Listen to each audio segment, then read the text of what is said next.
गिरीश मल्लीनाथ किवडे आणि त्यांच्या मातोश्री सौ धानम्मा मल्लीनाथ किवडे यांनी महानगरपालिका निवडणुकीसाठी भारतीय जनता पक्षाकडे इच्छुक उमेदवारीचा अर्ज सादर केला।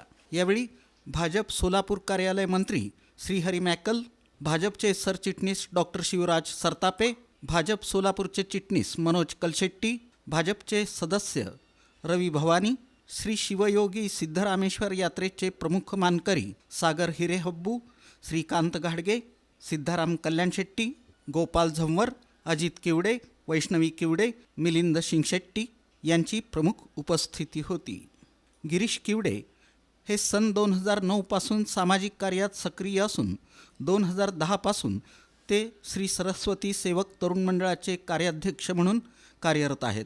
2009 साली बाळीवेस शक्तिपूजा मंडळाचे उपाध्यक्ष, 2011 ते 2017 दरम्यान दादाश्री प्रतिष्ठानचे सदस्य, तर 2017मध्ये दादाश्री प्रतिष्ठानचे अध्यक्ष म्हणून त्यांनी जबाबदारी पार पाडली।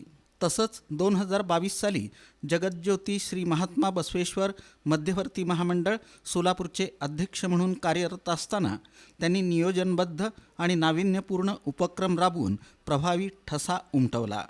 आजपर्यंत लिंगायत समाजाला प्रभाग क्रमांक 7मधून प्रतिनिधित्व मिळालं नसल्यानं गिरीश किवडे यांच्याकडं प्रबळ दावेदार म्हणून पाहिलं जात आहे।